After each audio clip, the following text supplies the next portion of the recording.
Wrist pain and tingling fingers? You might have carpal tunnel syndrome. My name is Faraz Solomon. I got my degree in the study of human movement, and I'll go over what carpal tunnel syndrome is, why it happens, and most importantly, how you can fix it. Let's go. Carpal tunnel syndrome is a condition where the median nerve gets compressed as it travels through your wrist in a narrow passageway called the carpal tunnel. This nerve controls movement and feeling in your thumb, index, middle, and part of your ring finger. When it gets irritated, you might feel weakness, tingling, numbness, and even pain in your wrist and hand.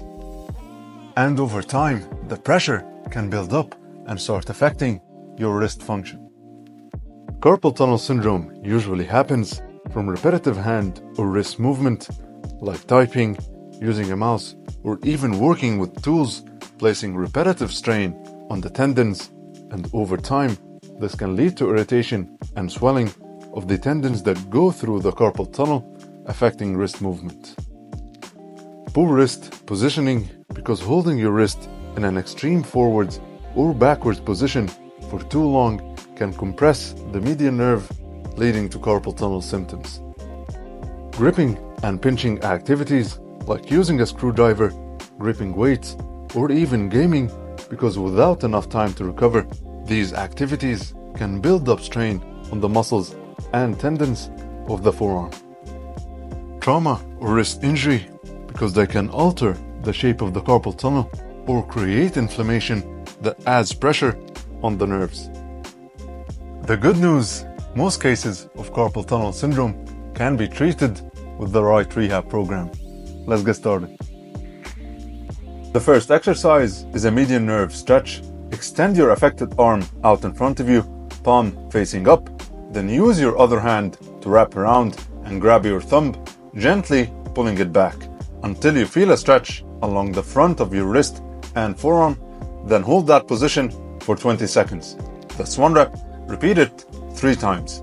This helps open up the carpal tunnel space and decrease tension on the median nerve, improving nerve mobility to start reducing numbness and tingling.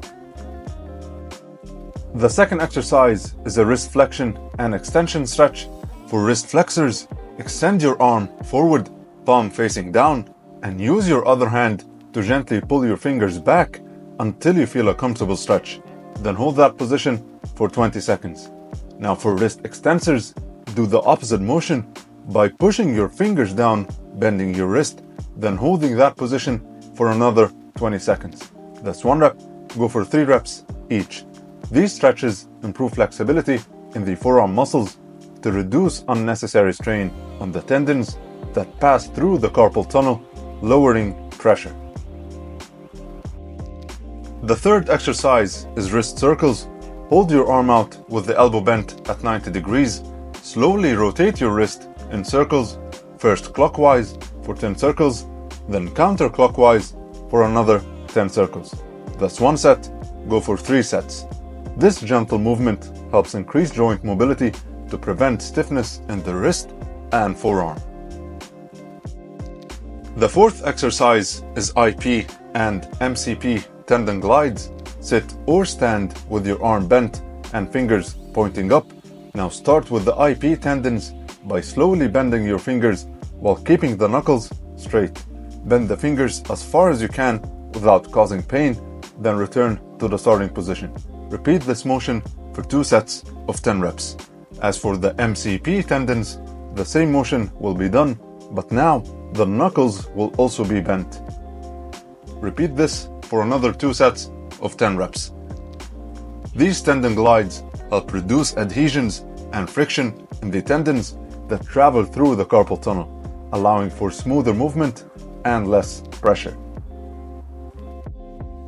The fifth exercise is nerve glides. Stand or sit up straight and hold your arm out to the side with the elbow straight and palm up. Gently bend your wrist back and extend your fingers, then slowly return to the starting position. That's one rep. Go for 2 sets of 15 reps. These glides help the median nerve by improving nerve mobility to ease carpal tunnel symptoms. The sixth exercise is wrist flexion and extension.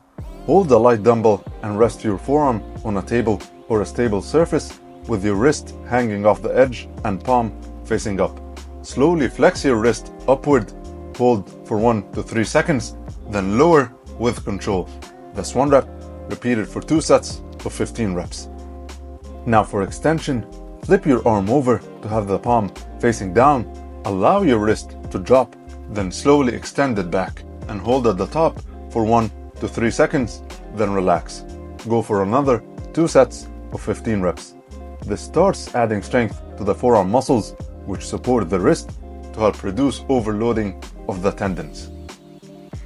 To avoid carpal tunnel syndrome or prevent it from reoccurring, first, take frequent breaks. For example, if you're working at a computer or using your wrist a lot, take breaks whenever appropriate to stretch and move your wrist around, helping reduce stiffness.